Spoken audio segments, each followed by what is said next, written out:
Hello दोस्तों, Dhananjay Sharma officials में आपका स्वागत है। आप पढ़ रहे हैं हैकर रैंक पे सी लैंग्वेज की प्रैक्टिस प्रॉब्लम्स की सीरीज। मैं आपको फिर से याद दिला दूं कि जो बच्चे सी लैंग्वेज पे प्रैक्टिस करना चाहते हैं हैकर रैंक पे, लेकिन जब प्रॉब्लम्स को करने जाते हैं तो वहां पर स्टक हो जाते हैं, रुक जाते हैं, प्रॉब्लम सॉल्व नहीं हो पाती, उन बच्चों के लिए सीरीज काफ़ी हेल्पफुल है।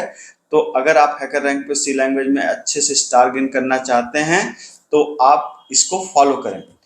इसको करने का तरीका क्या होगा, इस प्रॉब्लम का जो यूआरएल है ये डिस्क्रिप्शन में दिया गया है। पहले तो आपको खुद से इस प्रॉब्लम को सॉल्व करना चाहिए, और अगर आपको ये प्रॉब्लम खुद से सॉल्व नहीं हो रही है तब मेरे सोल्यूशन को देखना चाहिए। सीधा आप मेरे सोल्यूशन को सिर्फ ना देखें, ठीक है। और हाँ, कंटेंट अगर पसंद आए तो चैनल को सब्सक्राइब जरूर करें। मैं इस तरह के शानदार कंटेंट लगातार आपके लिए लाता रहता हूँ। तो ये अब समझते हैं कि प्रॉब्लम है क्या। तो ये प्रॉब्लम कह रहा है sum and difference of two numbers, दो नंबर का सम और डिफरेंस आपको निकालना है। ये तो आसान काम है। यहाँ पहले प्रॉब्लम स्टेटमेंट आपको समझा रहा है कि हमारे पास जो फंडामेंटल डेटा टाइप्स हैं वो इंटीजर है, फ्लोट है, कैरेक्टर है, डबल है, ठीक है।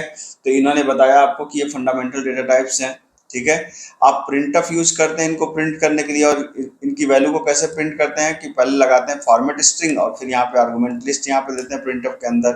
फिर उसने बताया है कि इंटीजर को प्रिंट करने के लिए %d लगता है, फ्लोट कैरेक्टर के लिए %c लगता है, स्ट्रिंग के लिए %s लगता है, फ्लोट के लिए %f लगता है, ठीक है। फिर उस तरीके से उन्होंने स्कैनफ के बारे में आपको बताया है। और अब इन्होंने इस प्रॉब्लम को समझाया है कि आपके पास, ठीक है, आपके पास two numbers of integer data type, दो नंबर इंटीजर डेटा टाइप के हैं, ठीक है। और प्लस माइनस करना है, मतलब प्रॉब्लम स्टेटमेंट को आप सिंपल यहाँ पे आ जाइए, आपको क्लियर कट समझ में आ जाएगा। मतलब आपको दो इंटीजर इनपुट में है, सैंपल इनपुट में देखिए। अब करना क्या है, पहले इन दोनों को ऐड कर देना है, तो इन दोनों का ऐड यहाँ पे है। फिर पहले में से दूसरे को घटा देना है, तो जब पहले में से दूसरे घटाएंगे तो क्या हो जाएगा, यहाँ पर 6 हो जाएगा, ठीक है। तो जब आप पहले में से दूसरे को घटा देंगे तो यहाँ पर आपका 6 आ जाएगा, ठीक। फिर यहाँ पे दो फ्लोट नंबर इनपुट कराए गए हैं, तो दो फ्लोट नंबर में इन दोनों को क्या करना है, जोड़ना है, तो यहाँ पे 6 आ जाएगा। फिर पहले में से दूसरे घटा देंगे 2 आ जाएगा। प्रॉब्लम पहली नज़र में देखने में तो बिल्कुल आसान सी लग रही है, सिंपल है। दो वेरिएबल्स हैं, उन दोनों को एक बार जोड़ दीजिए, एक बार पहले में से दूसरे को घटा दीजिए, एक बार इंटीजर एक बार फ्लोट है। लेकिन अगर इसको आप नॉर्मली अटेम्प्ट करेंगे तो थोड़ी दिक्कत आएगी। क्या दिक्कत आएगी, पहले हम लोग दिक्कत को समझते हैं। पहले मैंने क्या किया कि दो इंटीजर वेरिएबल लिया a और b, और दो फ्लोट वेरिएबल लिया फ्लोट c और d, ठीक है। तो अब हमने ए और बी, सी और डी ले लिया। फिर हमने क्या किया, हमने रीड किया, किसको किसको, हमने दोनों इंटीजर को रीड किया, तो दोनों को एक साथ आप रीड कर सकते हैं। कैसे, %d एक बार लगा दीजिए, तो पहली वैल्यू और दूसरी वैल्यू, ठीक। उसी तरीके से फ्लोट को कैसे रीड कर सकते हैं, यहाँ पर फ्लोट के लिए क्या लगाते हैं, %f और फिर %f कामा एड्रेस ऑफ सी और एड्रेस ऑफ डी, आपने इसको रीड कर लिया, कोई दिक्कत नहीं है।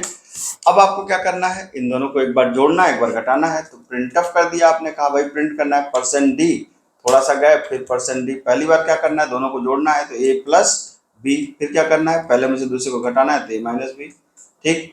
तीसरी बार में क्या करना है, यहाँ पर भी यही है, इस बार c और d में करना है। तो चूंकि ये फ्लोट है तो फ्लोट के लिए क्या इस्तेमाल होता है, %f, तो हमने कहा %f, फिर एक गैप %f, यहाँ पर एक स्लैश n लगा दिया लाइन चेंज करने के लिए, ठीक है। क्योंकि हमारा आउटपुट बिल्कुल वैसे चाहिए होता है जैसा हमारा इनपुट है, ठीक है।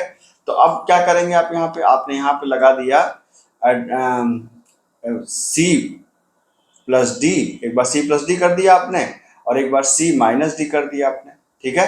प्रोग्राम बिल्कुल ठीक है, लेकिन जब इसको आप रन कराएंगे तो आप देखेंगे आपके टेस्ट केस पास नहीं होंगे। क्यों नहीं होंगे, ठीक है, यही बात तो समझना है, क्यों नहीं होंगे, ठीक है। पहले हम लोग इसको देखें, ये देखिए हमारा अब आंसर गलत क्या है ये समझिए ना ध्यान से। यहाँ पे देखिए 10 और 4 है, तो यहाँ पे 14 और 6 आया है। पहली बार तो बिल्कुल ठीक है, एक्सपेक्टेड भी 14 6 चाहिए।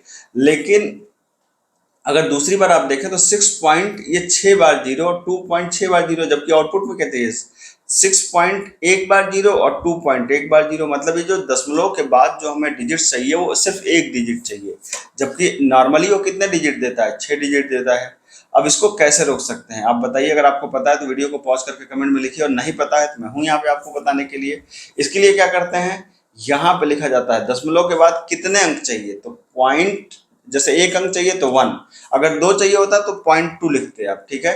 फिर यहाँ पर भी क्या कर देंगे, .1। तो इसका मतलब कि दशमलव के बाद एक अंक, अगर आपको 2 चाहिए होता .2, 3 चाहिए होगा .3, ऐसे करके आप कर सकते हैं इसको, ठीक है। तो ये फॉर्मेट हम इस तरीके से कर सकते हैं। आपने इसको कहा रन, अब रन कोड जैसे ही आप करेंगे, इस बार हमारा सही आउटपुट आना चाहिए, सैंपल टेस्ट केस पास हो गया।